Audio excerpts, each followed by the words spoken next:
Welcome to Let's Talk Near Death, the podcast show that talks about life, death, and experiences somewhere in between. I'm Kirsty Salisbury, the host of the show, and I hope you'll join me as I chat to everyday people with not so everyday experiences. You may also wish to join the conversation over in the Let's Talk Near Death online community, which is found at www.letstalkneardeath.com. Membership is free, or you're welcome to upgrade to join the live VIP events, to gain early access to episodes, or to receive extra VIP bonus material. Your support helps me to continue to get episodes out and to help grow the conversation around these types of experiences. But before then, let's talk near death. Everything just looks so real and so beautiful. I remember looking at the trees sort of shimmering in the wind and thinking, wow, they look so beautiful. And I felt very attached to these trees and the greenness of the park and the blue of the sky. You know, I do think that young children are naturally awakened to some degree. There are certain characteristics of the way that young children experience the world, which are essentially the same as spiritual awakening. It's an expansion and an intensification of awareness. Kia ora, hello, and welcome back to another episode of the Let's Talk Near Death podcast. I'm excited to have you here. I'm excited to be here where I'm chatting today all about spiritual awakening and spiritual transformation. Our guest today is Steve Taylor, who has written 13 books. That's a lot of writing, a lot of books, and a lot of information in these books, which are all based around the topics of psychology and spirituality. Steve is also a senior lecturer in psychology at the Leeds Beckett University in the UK. He's got his brand new book, which is called Extraordinary Awakenings: When Trauma Leads to Transformation. It's talking all about how our sudden situations, our crisis moments, can bring about spiritual awakening.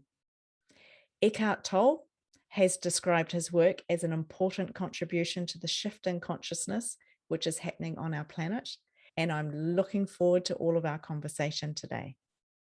So Steve, welcome to the Let's Talk Near Death podcast. Fabulous to have you here. Take us back to the beginning. How did your research start? How did you end up in a place where you started to write 13 books? It came from my own spiritual experiences, really. Back to the age of, right back at the age of 16, 17, I had what I now recognize as spiritual experiences. Although at the time I didn't know what they meant. I thought I was a bit crazy. But I'd have these moments, usually when I was walking through some sort of natural surroundings, like a park or my school fields. I'd feel this sense of expansion and a feeling of connection to my surroundings. And the natural phenomena around me seemed to come to life. The trees seemed to be sentient. Even the clouds seemed to be somehow sentient. And yeah, but probably the most prevalent or the most sort of important characteristic of the experiences was this feeling of connection, this feeling that I wasn't just an isolated entity, living inside my mental space. I wasn't just a body. There was something inside me which connected to my surroundings. But as I say, at the time, I thought, maybe I was a bit crazy because I didn't know anybody else who had these experiences. And I certainly didn't tell my parents about them. At least I had the good sense not to do that because they would have probably sent me to see a psychiatrist. But at that time, I really did think I was a bit crazy. I was quite depressive, quite alienated and discontented. And that lasted until my early 20s. And when I was about 22, I discovered books about spirituality, and it was like a sort of homecoming. I thought, I'm not crazy after all. Or maybe I am, but all these other people are crazy too. Yeah, that's fine. So I had a kind of context to make sense of my experiences, and it was a kind of validation. And it was after that I was kind of like I was on the right path after that. wow. So these experiences, they just spontaneously started to happen. Do you remember when the first one happened? I don't remember the first one exactly, but I remember having similar experiences when I was a child. I remember, I don't have many memories of my childhood. It was quite uneventful. I used to just spend all my time playing football on the street or on the park with my friends down the road. But I remember moments in the park when everything just looked so real and so beautiful. I remember looking at the trees sort of shimmering in the wind and thinking, wow, they look so beautiful. And I felt very attached to these trees, and the greenness of the park and the blue of the sky seemed so striking and so beautiful. So maybe the experiences I had as an adolescent were a kind of continuation of those experiences. So, in a sense, I can't really remember not having the experiences. Yeah, well, that's quite beautiful, isn't it? I think you're quite lucky like that. Do you think that perhaps the way that you were raised influenced that you were open to these types of experiences? Do you think that had any input into you just having them for as long as you can remember? Not really. I mean, my background was very secular, very kind of non-spiritual, non-religious, non-intellectual, non-cultural.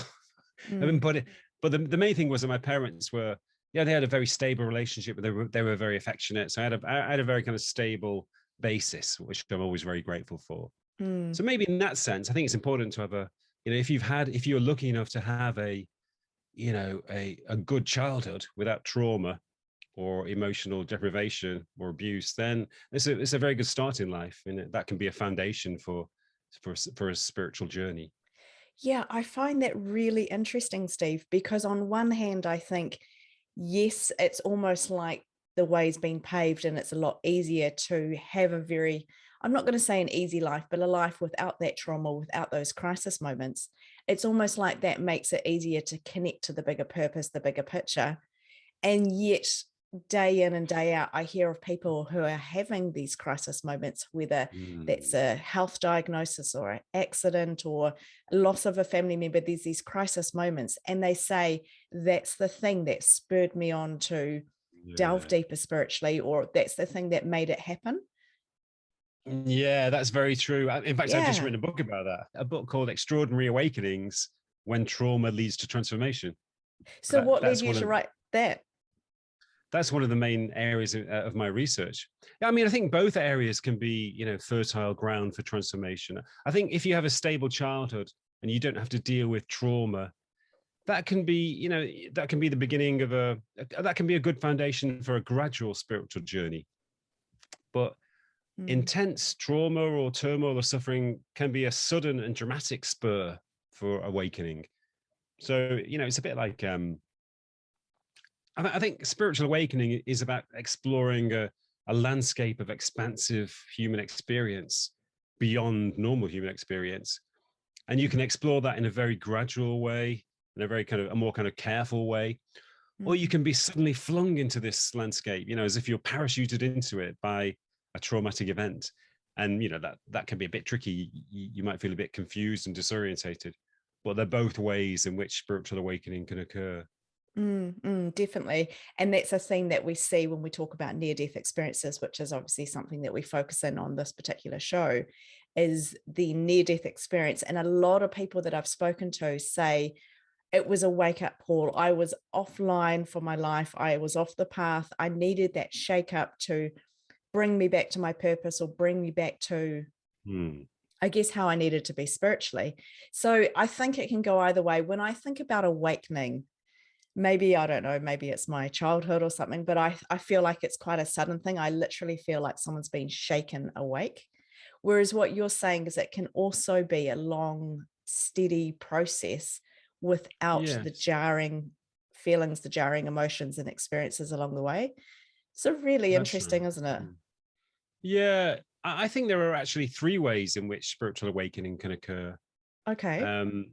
The first way is when it's completely natural, when a person just is spiritually awakened. It's just their normal state that they've always been in. And they don't need to do anything. They don't need to meditate. They don't need to go through traumatic experiences. They're just naturally awakened. Maybe, I do think that young children are naturally awakened to some degree. There are certain characteristics of the way that young children experience the world, which are essentially the same as spiritual awakening. So maybe some people don't lose the kind of natural wakefulness of children, and it actually intensifies as they become adults. And those people, they often become poets or artists, Sometimes they become social activists. Mm. And I think the only issue they have is learning to understand and accept their natural spiritual wakefulness, which can also be a bit problematic. And the other two ways are the ones we mentioned. The second way is when spiritual awakening is very gradual through following certain practices or paths, where that can be accidental as well. If you live a life of service, or a life of attentiveness and mindfulness, you can undergo spiritual awakening without even knowing about spiritual awakening. Yeah. It's quite cool. And the third way is when it happens suddenly and dramatically, which is usually as a result of turmoil and suffering. Yeah, it makes me think. It really does make me think. I'd love to learn more, Steve, about how you went from growing up, having these experiences where you felt like you were connected to nature, that the trees were talking to you, you just felt embraced by something spiritual. How did you go from there through life to the point where you've written 13 books and you've really researched this area and what it's like to have spiritual transformation? I knew from a young age that I wanted to be a writer. It was like a compulsion inside me. Probably from the age of 17, I began to write regularly, almost every day. I started writing poetry and I started to write stories. And I felt this really deep impulse to write, but I wasn't really sure what to write about. I tried to write stories and novels, but I knew they weren't really good. They weren't particularly good. And I kept sending them to publishers and getting rejected. So I had this feeling that I was kind of on the wrong track, even though I felt this compulsion to write. And that was quite frustrating, really, because I had a strong sense of purpose, but it wasn't really being directed in the right way. So it was only when I was about 29 when somebody said to me, you're interested in spirituality and you're interested in psychology. Why don't you write about those things? And I thought, well, yeah, it had never really occurred to me for some reason. But I thought, yeah, that makes sense. So I began to plan a book about spirituality, which is kind of growing inside me. It had been growing for a long time. And as soon as I started, it was amazing. I felt as though I'd been released. And I just wrote this book incredibly quickly in a few weeks. And, I felt as though I'd really sort of harnessed something deep inside me. And I knew straight away that, yeah, this is what I should be doing. This is what I should always have been doing. So I felt this tremendous sense of homecoming, this feeling of rightness, of finding my path. So ever since then, I knew from that point that I was going to be a writer of books on spirituality and psychology. It was just inside me. It was just something I'd been born with, maybe from a previous incarnation. I don't know. But I've always had a slightly sort of academic side to my personality too. I was quite clever at school and passed exams, and I like to read books on psychology and philosophy. And I discovered that there is an area in psychology called transpersonal psychology, which really means spiritual psychology. So as soon as I found out about that, I thought, yes, this is for me. This is something I can investigate, and something where I can feel at home. So I'd always kind of struggled to find a way to make a living, because I was never interested in any conventional career. I was a musician actually for a long time, but it's very difficult to make a living as a musician. But when I discovered transpersonal psychology, it was suddenly like this new path opened in my life. And I did a master's degree and a PhD and became a lecturer at university, a lecturer and researcher. And it was great because, I did want to study spiritual experiences, near-death experiences, altered states of consciousness, all of these things from an academic point of view. So that's basically what I spend my academic life doing anyway. And what happened with the book? You wrote the book, the first book? Well, I didn't get it published straight away, but as soon as I finished it, I thought, what should I do with this book? I don't really know. Well, I don't know any publishers. I don't know where to send it. But there was a writer I liked, a guy called Colin Wilson, who wrote books about philosophy and esoteric things. And I thought, well, maybe I'll just send it to him. So I sent him the whole manuscript of about 300 pages, not expecting to hear anything back. But I received a postcard a few days later, or maybe 2 weeks later, and it said, "This is an extraordinary book. I've really enjoyed it. This is fantastic. Why don't you come down and meet me? And it was like, wow, this guy I admired sent me this, this fantastic feedback about my book. Yeah. And it really, it really made me think, yeah, this is what I'm meant to be doing. This is really right for me. So after that, I didn't get that book published straight away, but I got another book published a couple of years later. And eventually the original book I wrote was published about 10 years later in a slightly different form. It was called Waking from Sleep. Right. Yeah. It's awesome. It's great. I can't help think as you're talking about this, I was thinking that person who said, why don't you go and write about spirituality? And you're like, oh yeah, maybe I could. I couldn't help but think, imagine if they hadn't said that to you. Imagine if you hadn't had that time. We talk about purpose and we talk about how, well, we tend to think that purpose is such a big thing, that we're going to change the world, or our purpose is such a huge defined thing. And yet it could just be a conversation like that, talking to you and saying, hey, you should go write books about spirituality. Have you ever thought about that? And that went on to change your life and led you to then write 13 books, which I have no doubt have changed many, many lives. Have you thought about that at all? Yeah. I'm really grateful to my friend who suggested that. I mean, I think it would have probably come out anyway. I think it had to come out at some point. Okay. But that was definitely the catalyst that triggered it. Yeah. As I said, I think I had this book growing inside me anyway. But yeah, definitely, I was so grateful to my friend that he triggered the idea. It was like it was something so obvious which had never occurred to me. And sometimes it takes another person to make the obvious connection that you can't see yourself. Yeah, exactly. And often we need quite a few promptings, don't we? We need it here again and again. And then you go, okay, I've got the message now. I'm going to go and do this thing. Yeah, That's I really right. like that. I find that really interesting. Now, you said you've done some research into NDEs, into near-death experiences. What have you found through your research there? Well, I've done a lot of research generally on transformational experiences, particularly transformational experiences in the midst of turmoil, hence my latest book, Extraordinary Awakenings. So I've looked at near-death experiences in terms of their transformational potential, the way that they, change people for the rest of their lives. So it's amazing that an experience which can last just a few seconds in normal time can change a person for the rest of their lives, for 50, 60 years even. So that's what I've looked at. I mean, I've also looked into near-death experiences in the sense of simply having an accident, a serious accident or a diagnosis of cancer without having the traditional classic near-death experience of leaving your body. And so they can sometimes be transformational too. But in my experience, no other type of experience is as transformationally powerful as a near-death experience, because almost everybody who has one becomes a completely different person. Almost everybody shifts into a higher mode of living and stays in that mode for the rest of their lives. Wow, interesting. Have you included in your research distressing or negative near-death experiences? Do you think that they have that same transformational power? Maybe not. I've looked into them. I know that I think there was a paper piece published recently which suggested that about 12% of near-death experiences are negative. So they don't seem to have the same transformational potential. But I think the interesting thing about them is that the experiential content seems to be very similar to other near-death experiences. They also have the feeling of leaving their bodies.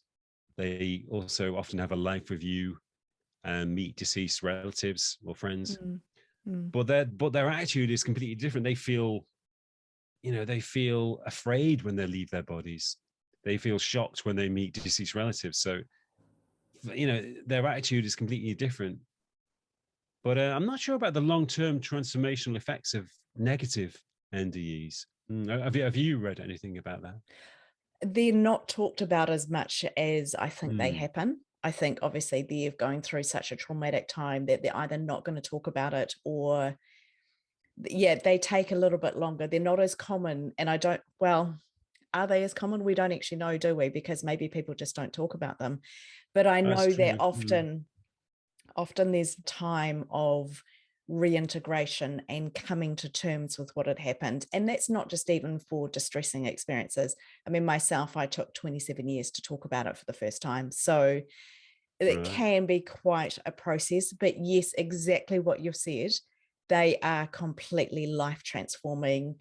People do tend to come back and then live very differently. They struggle to integrate back into the same life that they had earlier. So whether that's coming into the same job suddenly, and you said earlier that often a lot of experiences, not just near-death experiences, but people who have had significant spiritual transformation come into these roles of service or Yeah. counseling or nursing or something where they're giving back, or they're poets or they're artists. And that does not Yeah. mean that a corporate career is the wrong thing, because then I've also heard experiences where people have come back and they've been given gifts to go and be a light in a particular corporate environment in a high-powered leadership role.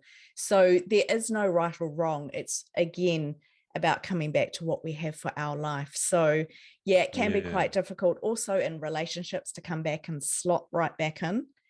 And yeah, I'm always fascinated, because I wonder how the ones which were distressing, or you come back, and there are people that come back with a form of PTSD where it is very traumatic and trying to readjust back into life. I often wonder about the long-term effects on that. So yeah, very interesting. Yeah, that would be an interesting area to study. Yeah. I've also found in my research that some people, near-death experiences are so the kind of worldview or the view of reality which they experience in the near-death experience is so foreign to their outlook that they find them really difficult to process and really difficult to accept. So they repress them. They try to forget about them. There was one guy who I interviewed. He had a very powerful near-death experience, but he was a kind of like a hard-headed businessman. Spent all these hours working and trying to make more and more money. Who didn't believe in anything spiritual.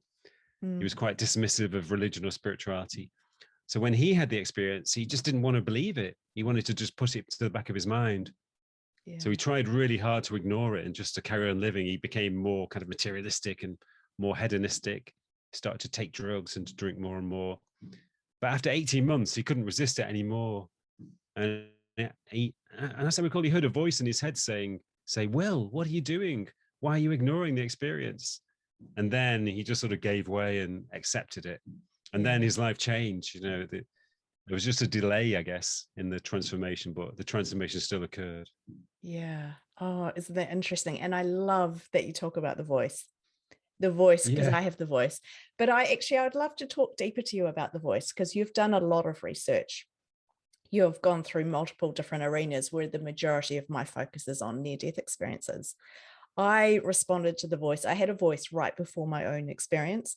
I then had the voice multiple times afterwards. I still hear a voice all the time. It's not an audible voice, but it's so loud, and it really does put me on the right track and get me every time. But then I look at my husband, and I hope he's okay to share with this. He doesn't have a voice. He doesn't have mind chatter. He says, oh, I don't really need to meditate because I don't need to calm my mind. We're joking when he says that. But what have you found about that? Do you think that everyone has the voice? Is the voice something we tap into? How do some people hear it and others don't? I think there are different voices. I think there is a surface mind chatter, which is quite a hindrance for spiritual development. It's the kind of mind chatter that you need to quieten in meditation. Yeah. And it's it's involuntary associational chatter about the future or the past, or little fragments of conversation or songs and so forth. It's just not very useful. So sometimes you need to quieten that mind chatter in order to hear the deeper voice.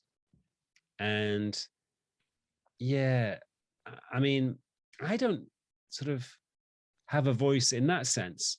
I have kind of intuitions, which I think is probably the same thing, but maybe your voice is just more verbal than mine. Maybe. I don't know.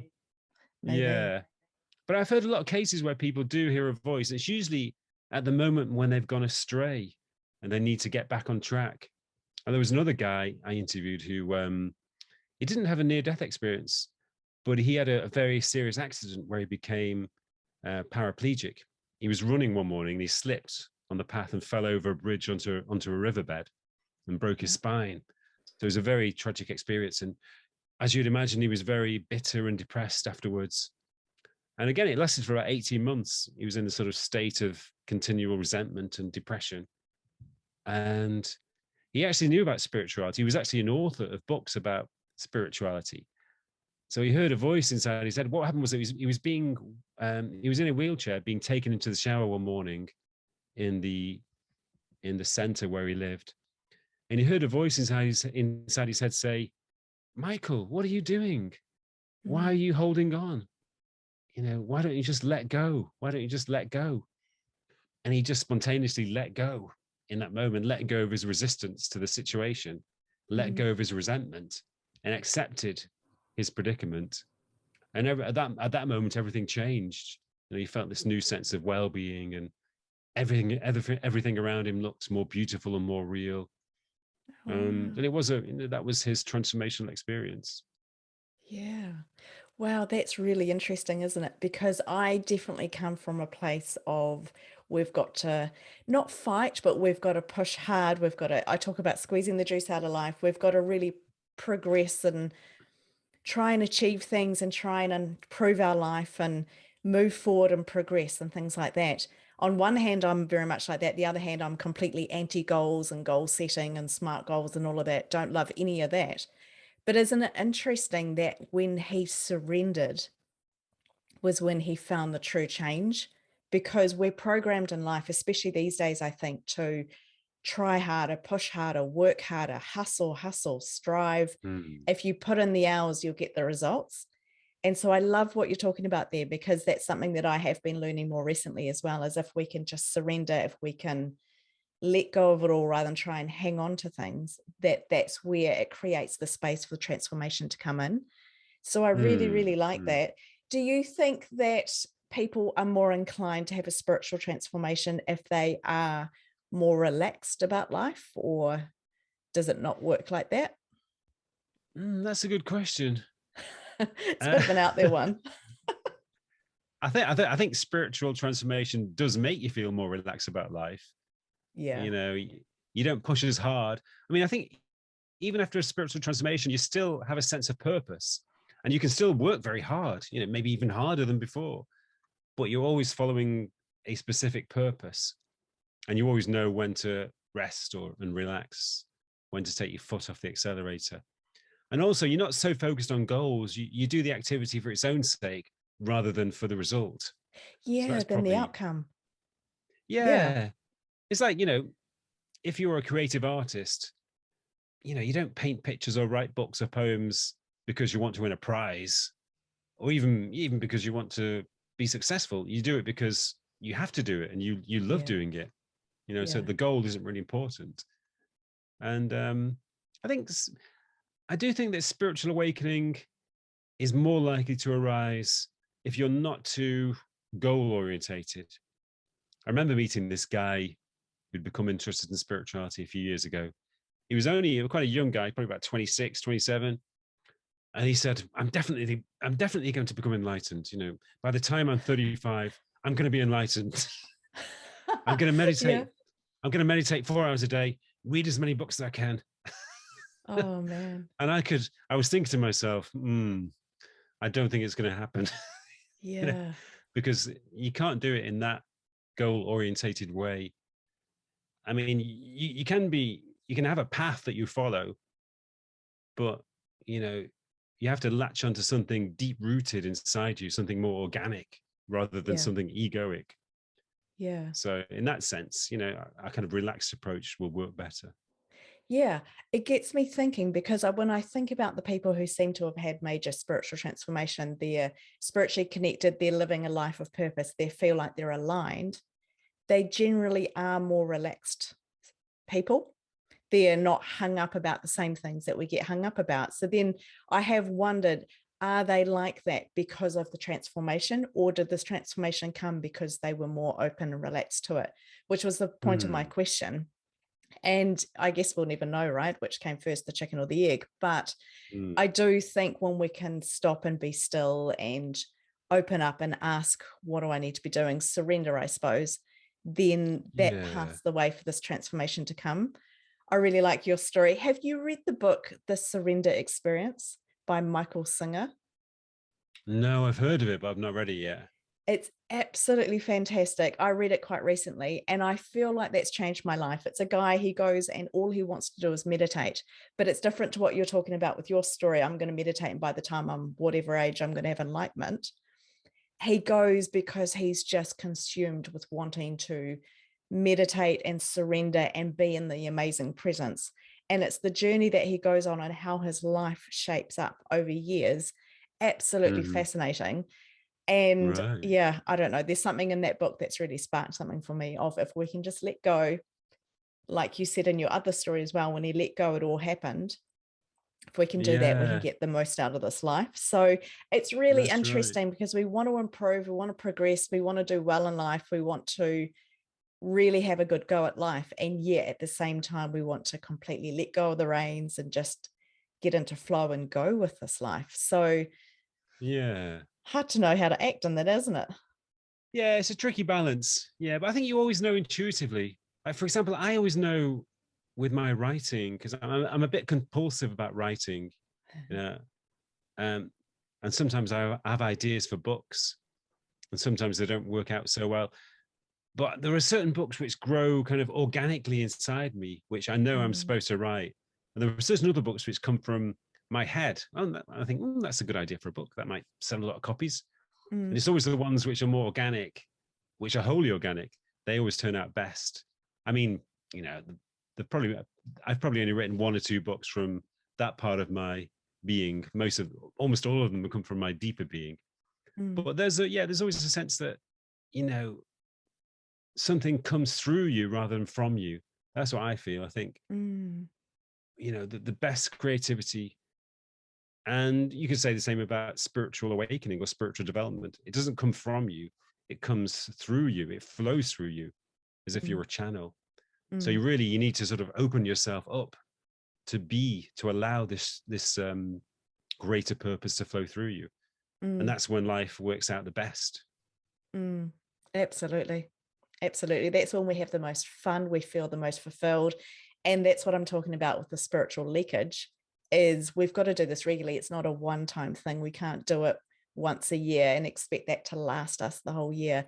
But I think when we live in that way, we start to desire and start to crave spending time surrendering, Mm. spending time connecting. And I mean, I love it. It's a beautiful feeling to do that. So Yeah. very interesting. Do you see any themes? You've done a lot of research. You've written 13 books about this topic. Do you see any themes around why some people have the experiences, why some people might be in category 1, they might be in category 2 or category 3? Well, I mean, the third category is interesting because everybody goes through turmoil and trauma. Yeah. It's part of the human condition, it's part of human life. But not everybody goes through spiritual awakening as a result of that turmoil and trauma. Only a small proportion of people. I'm not sure how small, but it's obviously probably not the majority of people. So, you know, I've often asked myself the question, why do some people undergo transformation through turmoil? That's what I call it. Mm, Whereas other people just undergo the turmoil without the transformation. And I think there are certain reasons why some people go through it and others don't. One of them is there's a sort of a certain quality of being readiness, because when people go through transformation in the midst of turmoil, it's almost as if there is a new self which comes into being. It's almost as if there is a latent higher spiritual self which is waiting to be born inside them. It's ready, it's fully formed, and it's just waiting for the right moment to emerge, like a chick that's ready to hatch from an egg. mm, But and sometimes you need the old ego to break down before this new spiritual self can emerge.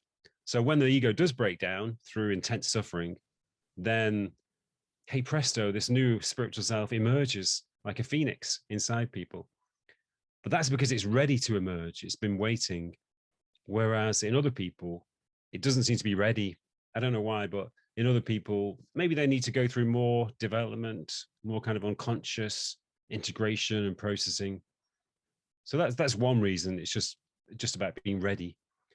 But also, I found that it depended on a person's attitude towards their predicament. If you divert yourself from your predicament, let's say you're diagnosed with cancer, which can be a fertile context for spiritual awakening. But if you divert yourself from the reality of your predicament, if you don't want to think about it, if you just distract yourself, or maybe you take refuge in medication, you self-medicate, that's entirely natural, but it means that you probably won't undergo transformation, because transformation depends on, first of all, acknowledging the reality of your predicament, acknowledging the enormity of your predicament, contemplating it. And beyond that, it also comes from acceptance, from being open to your predicament rather than resisting it and struggling against it. It means letting go and surrendering to your predicament. And that's when transformation is likely to occur. Do you think transformation is the goal of this life? What are we here for? So I'm jumping around a little bit because my mind's kind of thinking, I don't know, you've talked about transformation so many times. You've talked about surrender so many times. People ask me all the time, what is the purpose? What is the meaning of life? Why are we here? What are we supposed to do? Do you think that transformation is one of the big goals of this lifetime? I do. Although I wouldn't necessarily use the word transformation. I would say awakening is the purpose of our lives. But even then, you could use an alternative term to awakening. I think the whole purpose of human life is to expand awareness, to expand our consciousness, which is essentially what spiritual awakening is. It's an expansion and an intensification of awareness. And that's why a lot of us have this impulse, this really deep impulse to move towards spiritual awakening or to engage in some kind of spiritual practice or path. It's because this instinct is so deep, it's rooted in life itself, this urge to expand and intensify. It's rooted in the whole of the evolutionary process, going right back to the first simple life forms millions of years ago. Ever since then, life has gradually become more complex physically, and life forms have become gradually more conscious inwardly, more aware of their surroundings, more aware of themselves, and so forth. So spiritual awakening is really a continuation of that process. So it's about, it's about expanding and intensifying and growing, and connecting. It's about moving towards oneness, moving beyond separation and moving towards oneness. I quite like that. Yeah, moving towards oneness. That makes sense. How do you think we get there? If someone's listening to this and they're thinking, well, I really want to advance, I want to have more spiritual awareness in my life, how do you think that we can do that? Well, I mean, there are lots of different methods, really. There are lots of different spiritual paths, which are, quite formal and structured, which people can follow. You could follow the Eightfold Path of Buddhism. You could follow the Eight-Limb Path of Yoga, the Way of Taoism, or the Kabbalah. But a lot of people don't like those kind of formal, structured paths because, you have to accept certain principles and beliefs that may not be so comfortable with you. So you can choose your own path. You can create your own path. You can choose a set of practices which work for you. I think that's one of the advantages about living nowadays, is that we have so many different practices and paths to choose from. We can really create ones which are suited to us. We can play around a little bit and find the ones which really fit with us. But I mean, if I had to recommend certain practices, I would say that meditation is really good, because meditation, it's about connection. It's about transcending the thought mind and connecting to your deeper self, and also connecting to your surroundings or connecting to the world. But for me, contact with nature has always been a very important spiritual practice. When I step into the countryside, I actually live in a city, but I often go out into the countryside. And when I do, I feel that something changes inside me. I feel that, I become more authentic and I become more connected to my surroundings, and I can feel the sentience of the trees, and I can feel the richness and the beauty of nature around me. So that to me is a spiritual practice. And also, there are lots of activities which are not really meditation, but they are meditative. I love swimming, particularly swimming outdoors. That's a spiritual practice to me. I think anything which, enables you to quieten your thinking mind and to connect to a deeper part of your being, and also to connect to your surroundings, whether it's water or trees or the sky or other people, then that is a spiritual practice. Yeah, I agree with that. I find people have asked me, how do I meditate? I'm very active, and you can meditate while you're walking. I meditate while I'm running even. I feel like it's when Yeah. we can calm life down. And even though I might be running and trying to go as fast as I can, at the same time, I can get into a flow, into a pace. And I find that's really, really helpful for me personally to get into that space where my mind is free. And often I'll be running and, I'm thinking, okay, spiritually, can you fill me up? And because I'm aware that we leak spiritually. So I'll ask to be filled up while I'm running. And I think that we can actually have a whole lot of communication in our everyday life where we don't need to sit down and cross our legs and hold our hands a particular way. And it can just be part of our daily lifestyle. I really, really love that. I'm Yeah, keen I to, agree. That's a good way of putting it, actually, sort of leaking spiritually and filling up spiritually. I like that. yeah, I don't know if there's any validation in that. This is a theory that I've come up with, which is that we need to be still. And because my thing is that I sit in my chair and I say, okay, what am I meant to be doing with my life? What have we got in store for today?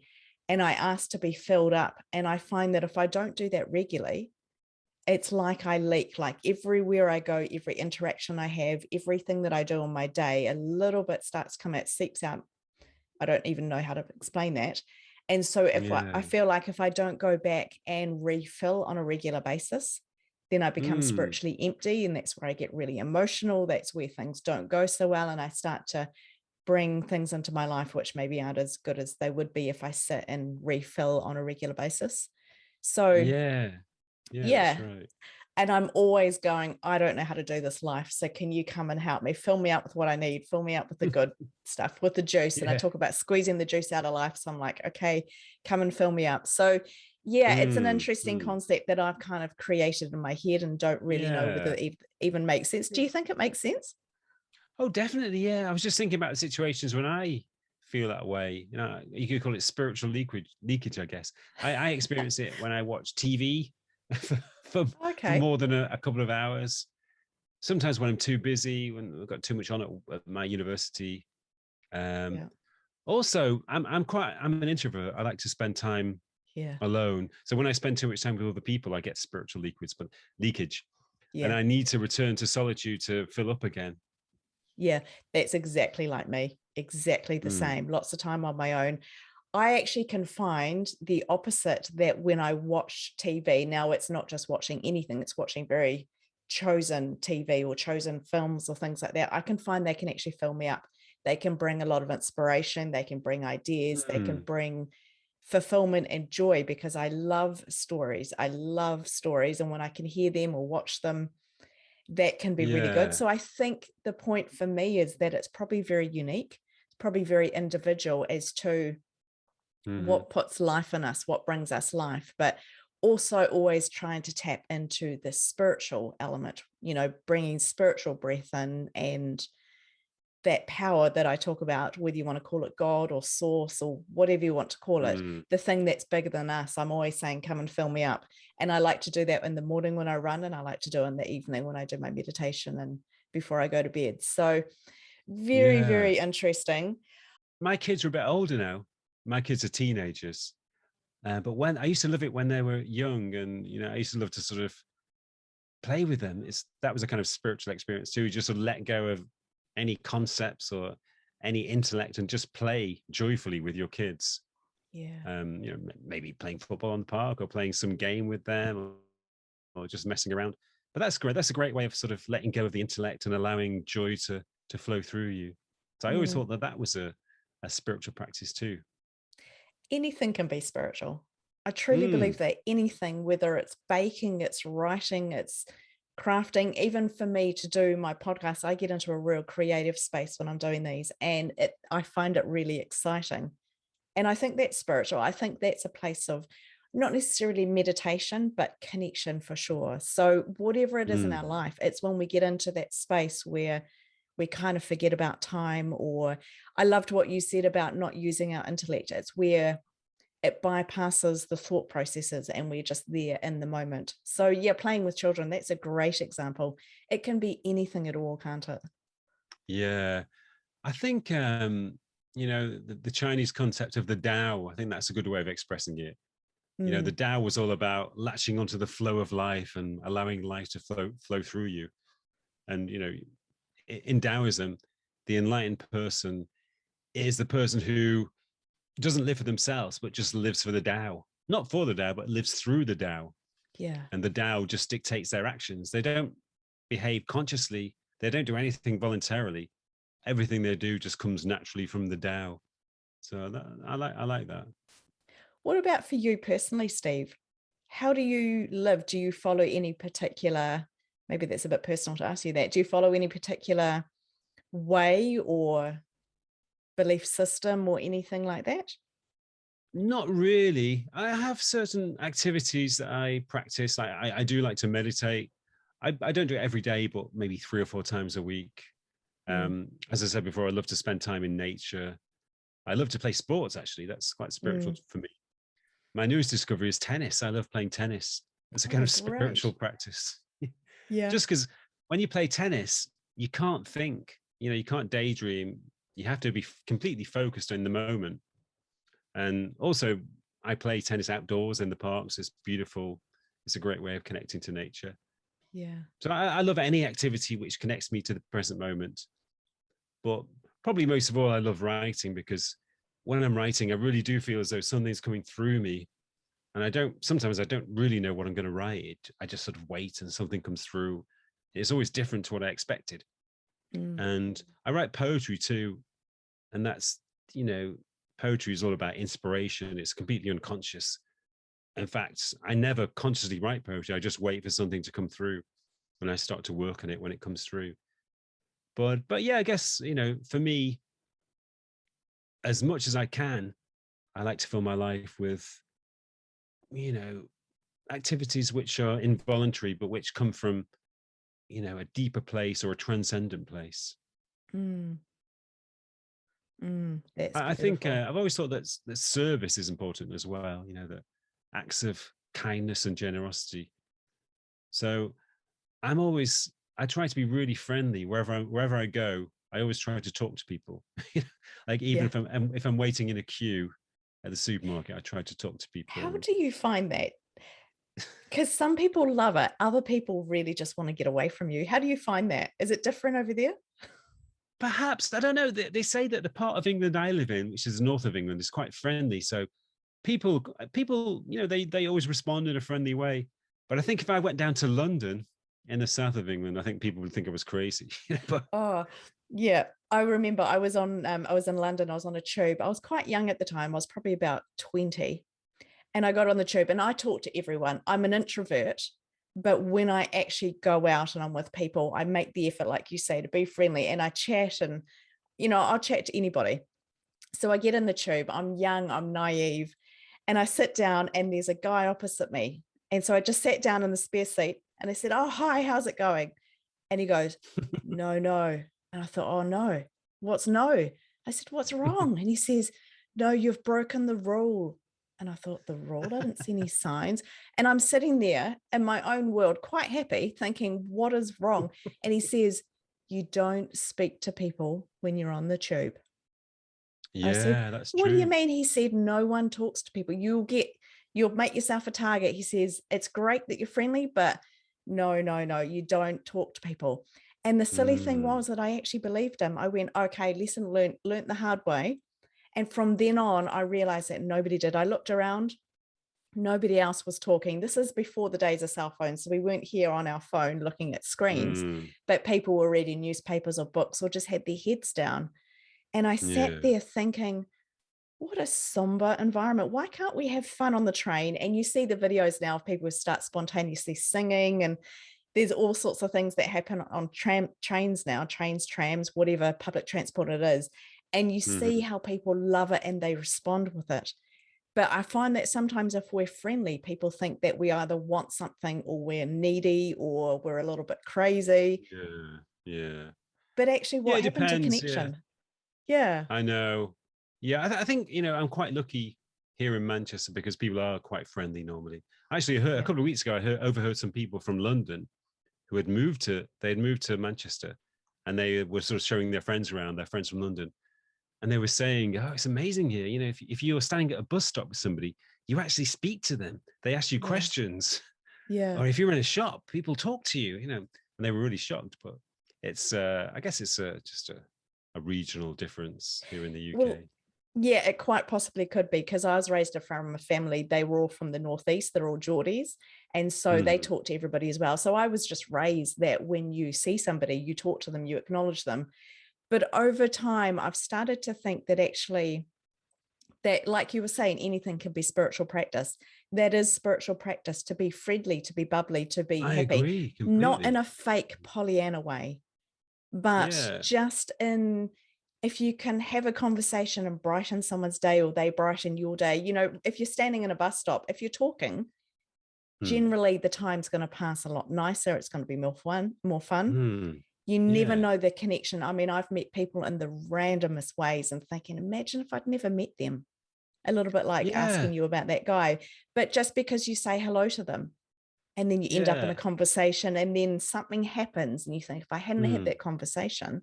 So I agree think completely. Yeah. I think to be spiritual, to live a spiritual life, is to be completely open in terms of connection to God, source, spirit, whatever.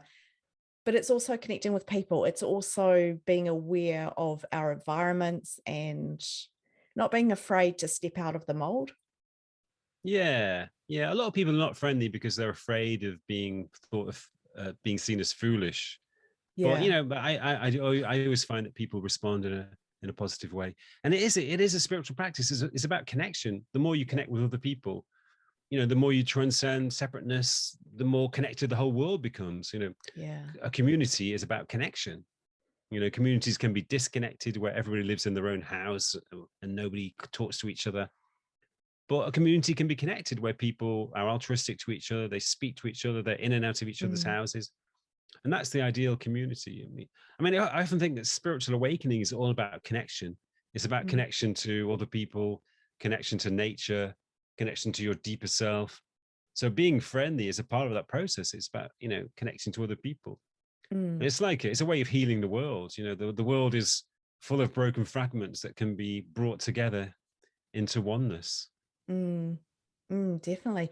And it's that love piece, isn't it? Because a lot of people have had spiritual transformation talk about it's all about love. This is what I think as well, very strongly. We are love. We need to connect. It's all about love. And I think breaking down those walls and bringing people together, that is love. That is caring. That is, like you say, changing the world.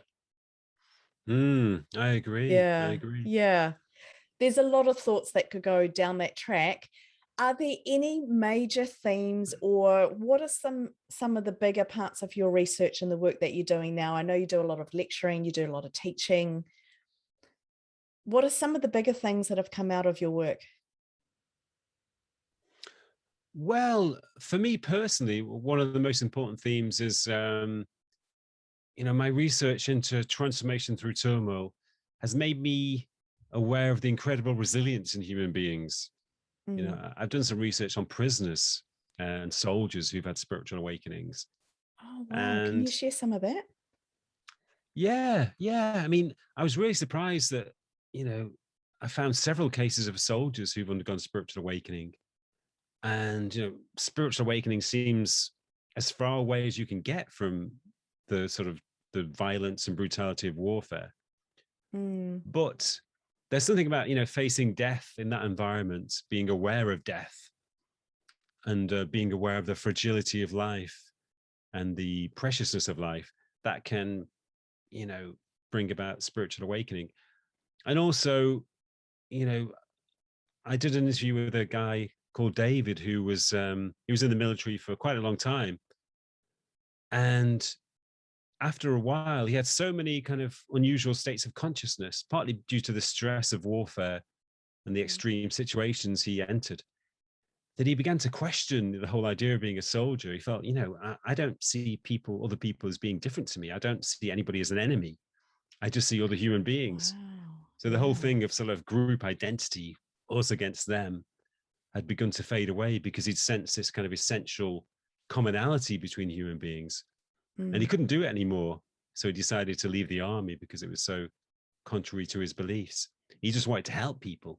So he retrained as a counselor, and now he's a psychotherapist working for the in hospital here in the UK.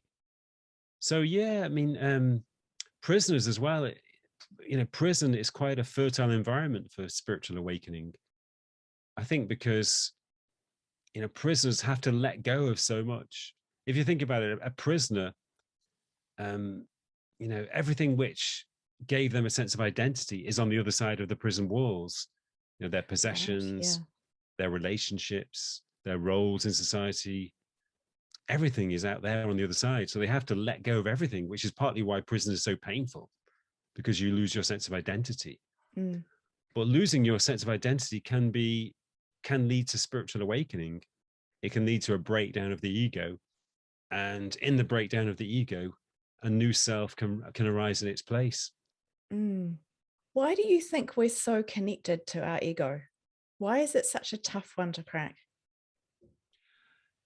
I think because the essential thing about the ego is that it's separate. It's like a kind of a fictional self that lives inside your head, and it thinks all the time. It's sort of preoccupied with itself. It sees itself as separate to other people, separate to the world out there. And because it's separate, it feels a basic sense of vulnerability and fragility. So it's always trying to reinforce itself. It's always trying to accumulate things to strengthen itself. I think that's why I think that's the root of the urge to gain possessions, or the urge to gain power and status and success, or to become famous.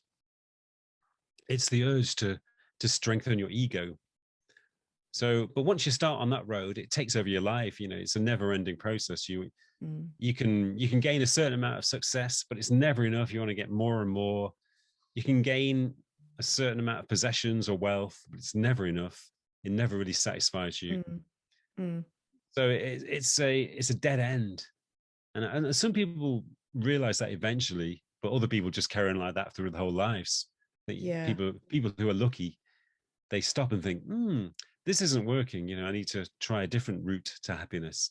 Then they maybe look inside themselves and they begin to investigate spiritual paths. But it's a real shame that so many people are orientated around their ego so strongly. Well, I always think it's a little bit of a tease. If our purpose, and we talked about the bigger picture of life being coming here to progress and to transcend and to learn, that's the mission. But wait, we're going to put in an ego, just like another level to make it a whole lot harder. Why do we come here and have like that? I've lost the word for it, but it's like we're starting with a block right in front of us. And I often wonder about this. If we're coming here for this amazing experience to learn and progress, we're going to do that. But just wait, hang on, we're just going to put in this ego, which is going to block everything and make it that much harder. There's got to be some point to having an ego. There's got to be some point to that being part of our spiritual progression. Does that even make sense? I know what you mean, but I don't personally think of it in those terms. I think the ego is a kind of aberration, a kind of mistake. It's kind of a spanner in the works. I don't know. I think it's the ego starts usually by the time people are 12, 13 years old. They start to talk to themselves in their head. They start to have this inner voice, this associational chatter. And they start to develop a sense of separation, whereas younger children feel a sense of participation and connection in the world. And maybe there's social pressure involved too. Maybe there's social pressure to fit in, to compete, to accumulate things, to gain a sense of identity. So maybe if we lived in different societies, then there wouldn't be so much pressure to strengthen the ego. Maybe if we lived in more collective societies that were less competitive and more connected to nature, there wouldn't be as much egoic orientation. Interesting. Very, very interesting. I bet there's a lot that you've found in your research Yeah. Is there a 14th book on the way? There is actually. I've just finished it. Oh, wow. Congratulations. Yeah, I finished the first draft. I'm going to go back to it in a couple of weeks just to tidy it up and fix a few things. But yeah, it's about some of the things we've talked about. Actually, it's about connection and disconnection, and how, feeling disconnected from the world can give rise to a lot of discontent and dissatisfaction, and also a lot of negative human traits. Whereas feeling connected to other people and feeling connected to the world in general gives rise to a sense of harmony and contentment. Yeah. Wow. What about, we hear examples where people, perhaps they're struggling with addiction, or they've got some kind of stronghold on their life and they're struggling. They have a spiritual transformation and it's like the addiction's just gone, or suddenly it becomes a lot easier to bring their life more aligned with the way that they wanted it to be. I found a lot of cases of that. I write about some of them in my book, Extraordinary Awakenings.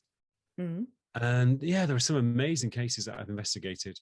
It is quite a common phenomenon for people who've reached rock bottom through addiction to, even to the point where they attempt suicide. It is not uncommon for them to spontaneously just let go of their addictions.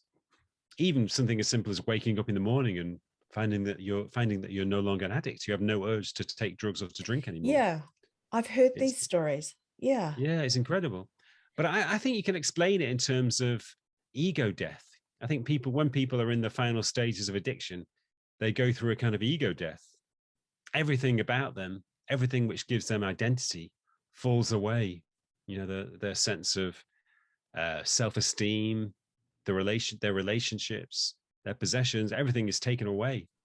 They lose everything. And in that process of loss, the ego dissolves away because there's nothing to sustain it. But when the ego dissolves away, a new self arises inside them.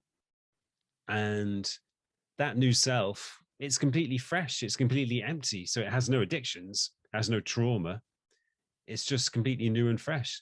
So, the addiction fades away because the ego, which carried the addiction, dies, and a new self arises, which doesn't carry any addictions. So that's why I call it addiction release. Yeah. And I think that's why it occurs. Very, very interesting that you're connecting it with the ego. I find that fascinating. I'm going to have to think on that a little bit more. Gosh, yes, you've got my mind going. That is so interesting, Steve. Thank you. I expect that your work will help many, many people. So I'm looking forward to checking out the new book when it comes out. So Steve Taylor, thank you so much for everything you've shared. You've obviously done a lot of research, put in a lot of hours, and I love the themes that are coming out. I love what we've talked about. I love about the connection, about the love, about being kind, how spirituality is everywhere. Everything can be spiritual. And I love just how real your perspectives are. So Steve Taylor, thank you very, very much. Thank you, Kirsty. It's been great speaking to you. I've really enjoyed it. Thank you. Thanks for joining me for another episode of the Let's Talk Near Death podcast. Don't forget to subscribe to stay updated with all of the events we have going on, and to visit www.letstalkneardeath.com to join the VIP community.